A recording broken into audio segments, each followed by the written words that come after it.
You're listening to FabulosiTEA, in which we discuss what you bring to the tea party, essentials for the modern heroine. I'm Caroline from Sparkles and Crumbs. And I'm Xandra from Fashionably Light.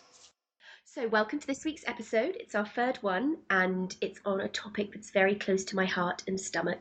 It is your signature dessert. And we're just going to be talking about all things pudding related. Oh, so happy. So happy. Yum. But first, what are our fabulosities this week, Xandra? What was yours today? I actually had trouble choosing a fabulosity because I've had lots of fabulosities this week. But the one I have to go with is that I got my learner's permit today. So I'm finally learning to drive about 6 years later than most Americans, but it's very exciting for me. That is impressive. I still can't drive. Oh, really? I thought that would be well, great. I'll teach you then. Fabulosity brigade. We should get like a little pink beetle car. Yeah. I can be your driver. My chauffeuress. But then, yes. And then afterwards, my mom said, "What would you like as a treat for passing your test?" So when I was little and I had to get blood drawn or get a shot or something at the doctor's, I would always get like a Barbie doll or a cookie or something. So it was around lunchtime, so we went to the Nordstrom Cafe and had a nice salad. And I got little dark chocolate sea salted caramel truffles for dessert. Truffles are always my fabulosity. Day. It was. Yeah, I'm buzzing. What was your fabulosity, Kaz? Weirdly, also, well, not weirdly, because it kind of does fit with everything we ever eat, but my fabulosity was going to get some truffles at lunchtime with my work colleague. It was a sunny day and we decided we were going to go to the little chocolate shop around the corner and we just stocked up on loads of unusual truffles like salted caramel. I think my friend got ginger and chili and mint or something crazy, and we just kind of sat and sampled them. It was a good lunch. So just to clarify, we did not discuss this beforehand, but both of our fabulosities are chocolates on our dessert. Unplanned. Yes. And it segues perfectly into our discussion. It does. It does. Mm-hmm. Well, one of the first ideas we came up with was obviously fabulosity is about essentials for the modern day heroine, which for us includes etiquette, being able to do the right thing and the charming thing at the right time. And I think a big part of that is been a good guest and also been a good hostess. And I think one of the marks of a good guest is always bringing something to the table, or the tea party, as it were. Yes, bringing something to the tea party. And it's always nice to offer to your hostess to make dessert. As in, it takes, if they're making a big delicious dinner for you, or even just providing snacks and drinks for people, it's just bringing something to the party and doing your bit. Or if you're just having friends over, even if it's not for a big dinner party, you're just hosting a little get-together. As we have established, people like Caroline and I really like eating sweet things. So it makes people happy. Well, we're 2 for 2 here. Well, I really love the idea of it not even needing a special occasion. So the lovely ladies who used to work in my office, who sadly left, used to just love baking. And, kind of at least once or twice a week, you come into the office and she'd have made something new and brought it in for everyone. So she'd make amazing cupcakes or brownies or flapjacks. And it just makes Monday or Tuesday, as it did for us today, so much better to have something sweet and delicious. And I've noticed when people get unexpected desserts, it's always, "Oh, these are the best cookies I've ever tasted." It doesn't even matter what it is. But they taste better when it's sort of a random act of kindness. Like, I actually this is going to sound bad, I kind of bribed people into being my friends when I first joined the climbing club at Oxford. Well, no, it wasn't quite that bad. But I really enjoy baking and I really enjoy climbing, and both are a great way to relax during university. So I would take the time to bake cookies every week before going on a climbing meet so I could share it with people. And I was also kind of nervous because I was new, so I used it as a way to introduce myself and be like, "Hi, I'm interesting to talk to, and I have cookies." Everyone loves someone bearing cookies. The universal law. Right, so we don't need to tell you that. So would you say cookies are your signature dessert? Yes, cookies have become my signature dessert. I think I was inspired by Ben's Cookies, which the original location is from Oxford. It's now a English chain of cookie stores. There's one in Covent I love Garden. it. It's in Carnaby Street. There's one in Carnaby Street as well. Yeah, there in London. is. There's There's one in randomly. There's one in Utah and one in Korea, I think now. But really, I didn't realize they're so big. But mostly English, and they just have the best cookies. That when I was in Oxford for the summer, and then I came home, I missed this cookie place so much that I was like, right, gotta get out my cookie recipe book and learn how to make my own Ben's cookies. So that's how the baking thing sort of started for me. So what I love about them is they're proper fat, chunky, warm cookies. They're like cake. They are. They're like so doughy and good. If you haven't, listeners, if you have not tried Ben's cookies, you really, really need to. Or Xandra's apparently as well. I still haven't tried those. They sound delicious. So do you have any kind of secret tips to your cookies? Like anything, like a secret ingredient? Are you allowed to share that? Or actually, I spent an entire Easter vacation once perfecting my chocolate chip cookie recipe. It's a worthy cause. Yes, I think so. And my family agreed because they got lots of cookies from all my batches of cookies that I was making. But there's a guy called Alton Brown who has a chocolate chip cookies video where he talks about the science behind chocolate chip cookies and how to make them how to manipulate the ingredients and use the right proportions of things to make certain consistencies. So if you like it crunchy or if you like it chewy, if you like it cakey like Ben's Cookies, he explains how to do that. It's not just following recipes. So that's how I sort of tweaked my recipe. That sounds amazing. We need to put that in the show notes. Yes, definitely. Oh, that sounds so good. Well, I guess my speciality is my cheesecake. Mm-hmm. So anyone who's eaten my baked goods will tell you they are never very well presented. They're usually quite messy looking, but they are really rich. Delicious. Rustic. So it's just going to... Exactly. Palatial. I find that people don't often care so much what desserts look like. No, it's meant to be especially men. And devoured anyway. Yes. A beautiful cupcake can seduce the eyes, but if there's any cupcake at all, people will want to eat it. Exactly, and it's why people eat like raw cookie dough. Not raw cookie dough, but just cookie dough fresh from the oven. It's because it's so good. I eat raw cookie dough. It's so yummy. I couldn't tell. But the cheesecake recipe is quite useful because you don't have to bake anything. Oh, that's perfect. And it's really great. So you just whack it in the fridge, melt things up, mix them together. We'll pop the recipe on. Perfect. But so that's a great thing to make and bring over. And even people who don't like cheesecake like it because it's so chocolatey and biscuity and raspberry. Oh, yum. So this will be on your blog, correct?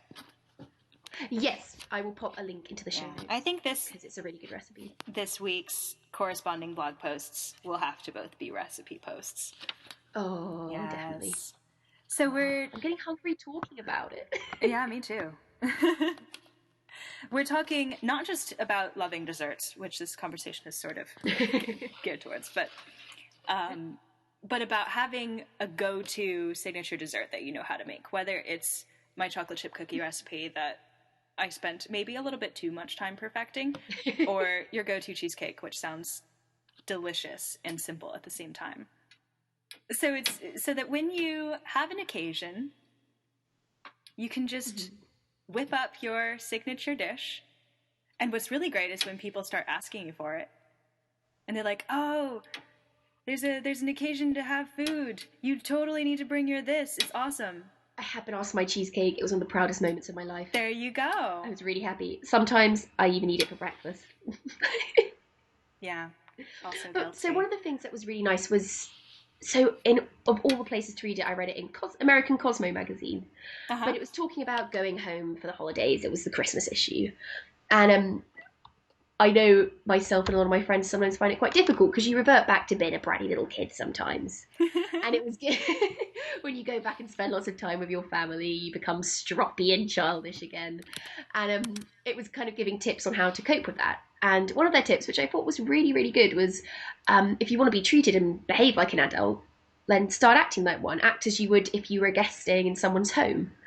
And so along with, don't just leave your clothes lying around and leave a mess, was also, when your mum's making Christmas dinner, offer to make the dessert or That's such help good provide advice. something for the meal, as if you were going to a guest, if you were going to a hostess's house.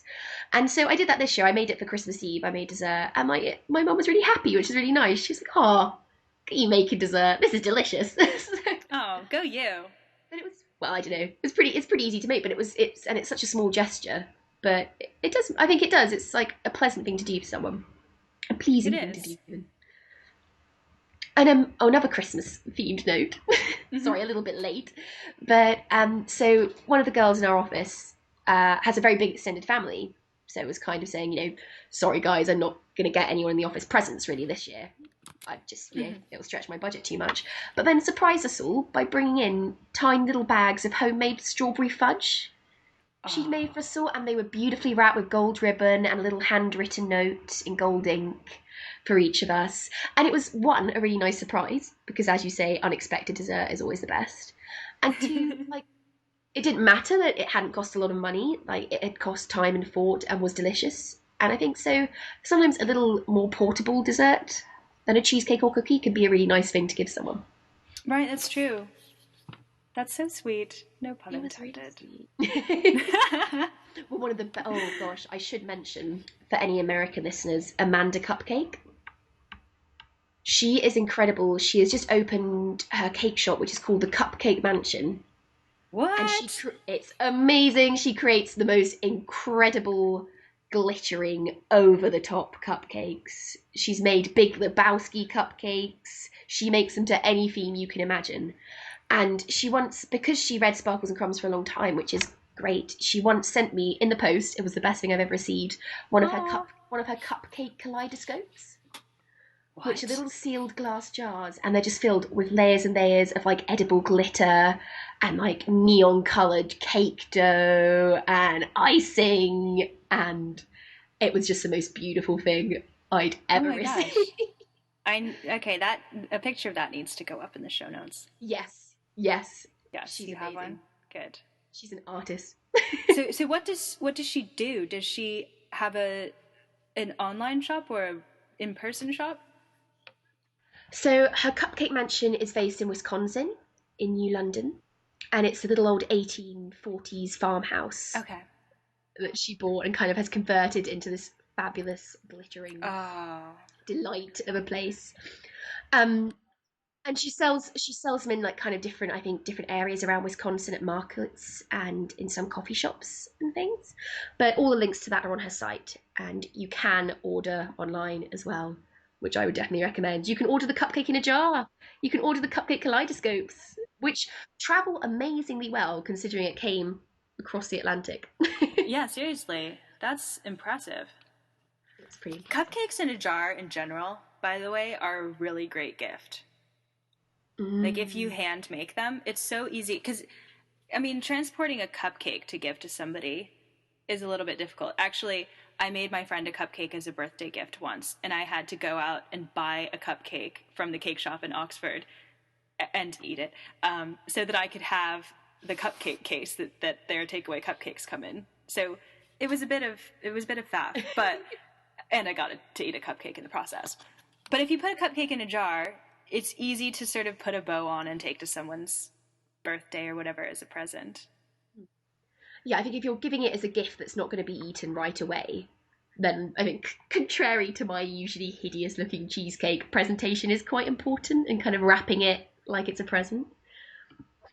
What was it we found? The amazing pie carrier. Oh, the pie tote? Pie tote! So... Do tell about the pie tote.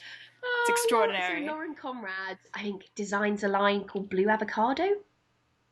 And essentially, part of this line is a pie tote for toting your pies around. It's polka dot, and it's just so ridiculous, yet so wonderful at the same time. I really love that that's a thing. And that it's called a pie tote. I was telling my friend about it. I was like, can you believe there's such a thing as a pie tote? And she was like, oh, come on, Kaz, you know you want one. Like, oh, yeah. I have a pie plate. Like, it has the symbol pie in the middle, and as many digits of pi as will fit around the edge. It's my nerdiest baking tool. I love it. I love that idea. And I love those little old-fashioned cake platters you can get. You know, like they serve with afternoon tea, kind of layers of little china plates. Any little layers of plates or dinky cutlery and plates in general are just fabulous. Mm-hmm. And I think the other rule of serving up desserts is big portions. My friend Tori's secret to chocolate chip cookies is just make the cookies twice as big. And people will think they're better. She sounds wonderful. But so, Xandra, one of the things I was going to ask you concerning this, because you're a huge dessert fan, yet you have, I'd say, a very, very clean, quite conscious diet. So how do you kind of reconcile those? Yeah, well, that was the trickiest thing. So I'm vegetarian, and I also don't eat dairy and don't usually eat eggs. I call myself a herbivore rather than a vegan or anything, because I just try to eat more healthily is what it comes down to, which is quite a big contrast with my sweet tooth. So there are a lot of really good vegan baking bloggers. I really like Angela Liddon at Oh She Glows. She's also a sweet tooth vegan, and she has some really great recipes. And in particular, Chris Carr's Crazy Sexy Kitchen cookbook has some good dessert recipes and the best chocolate cake I've ever tasted, vegan or non, and you can't even tell. And there's also no sugar in it. Ooh. But it's so I've been reading rich. A lot about that, actually. The Sarah Wilson's I Quit Sugar kind of campaign, which is really interesting.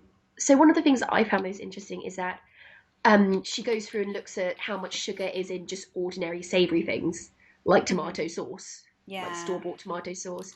And there are huge, huge amounts of sugar in that. And she points out, which I think is great, that we eat a lot more sugar than we realise. And in an ideal world, I'd like to save my sugar consumption for things that are really over-the-top sweet, where I can taste the sugar and know it's there. And there are other things to taste when you're eating spaghetti with tomato sauce.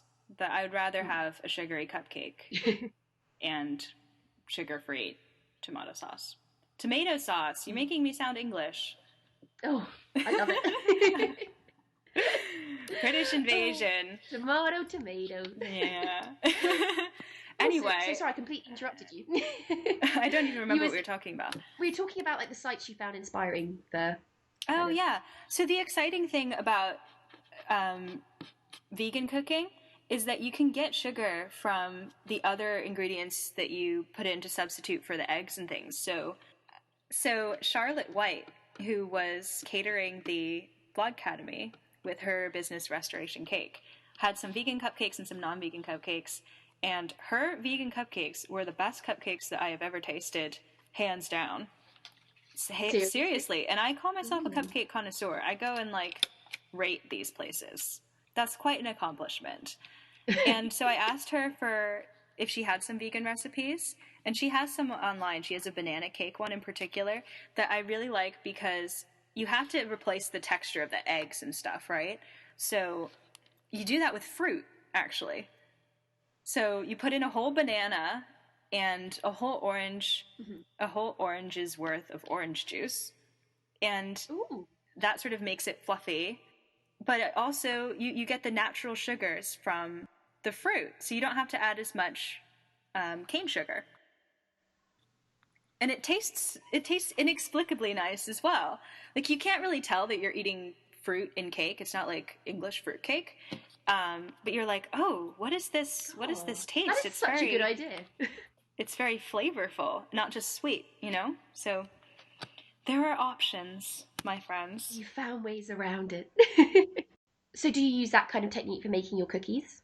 I haven't gotten there yet.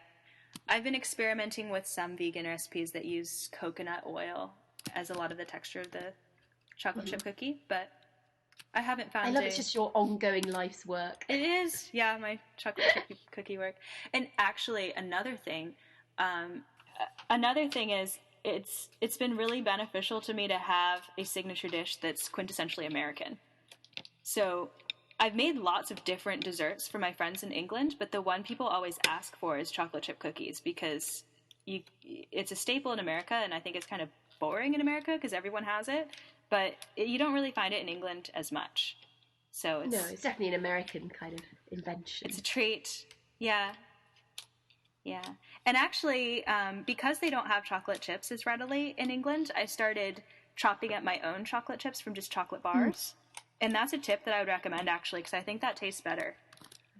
When I make cookies, I don't use chips. I just use squares of, like, milk chocolate. Because I like having loads of chocolate in every bite. Yeah, and the good thing about making it... chocolate, you know?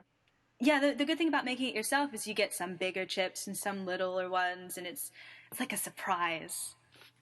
But yeah, it's true. It can be really comforting, like, to bake and then to eat. Like, both of the processes are really comforting. And yes, and to like... you've seen Clueless. Yes. Do you remember the scene where she's preparing to meet Christian for what she thinks is a date? Uh-huh. And she's like, you should always have something baking in the oven when a man arrives. Because gosh. the smell's so alluring. And then, like, just drops, like, some frozen dessert to cook in the oven and then accidentally sets fire to it. That is so FabulosiTEA. But I do... When a gentleman caller arrives, always have the scent of cookie dough in the air. Yes. I think that's great advice. Well, there was some study that showed apparently the scent of donuts was the most arousing to men. Really? I'm pretty sure. We may have to look this up. Okay. We'll fact check that and you can see for yourself. I don't know how we got onto this. There you go. So we've covered an array of different reasons why you should have a signature dessert. Apparently to allure men as well. Apparently to allure men. So send us your signature dessert recipes if you have them. We can make a FabulosiTEA cookbook. The excitement. Yes. So Caroline, any other business? Well, I guess just it's been so lovely reading everyone's comments on Twitter and Facebook and our sites. So thank you for the feedback. It's really good. We have really awesome listeners. Yay! Already. I mean, this is episode 3. I can't keep up with our awesome listeners. So we did get some feedback from the Little Black Dress episode that we did last week. Sarah from The Laughing Medusa, our lovely friend, said, weighing in on the issue of pale girls and LBDs, I'm about as pale as they come, and I love wearing black, but I do have brightly colored hair and always a bright lip, so perhaps that balances things out. So she actually also linked to 3 of her Little Black Dress looks that are adorable, so they're definitely going to be in the show notes for people to go and check out. And she does have bright blue hair. It's really wonderful. She does. She definitely never looks washed out. No. And another Sarah S., commented on my blog about multi-use clothes, since we were talking about the functionality of the Little Black Dress in terms of minimalism. And she recommends going to onebag.com, which inspired her to bring on only a carry-on when she was going on a cruise, and she took a reversible dress with her. Oh, that is so fashionably light. Yeah, very fashionably light. I was impressed. Yeah, so that is a really good place to start if you're looking for some travel packing inspiration, which is actually the perfect segue to next week's topic. Oh, it's flowing so well. Xandra, do you want to do the honours of introducing next week's topic? Well, it is a particularly Caroline topic, I think. Yes, it is. Oh, it is going to be episode number 4, in which we discuss how to plan a holiday. Yay! Which we're very excited about. So we will see you next Friday. Next Friday. So thanks. One question we have before next week's episode, what is your dream destination? Let us know, and we might discuss. So you can visit us at FabulosiTEA.com to see all of these pictures and more information that we've talked about today. We're also now on YouTube. Yay! Channel name FabulosiTEA, TEA again, if you want to watch our podcast there. See you next week. Ciao! Bye!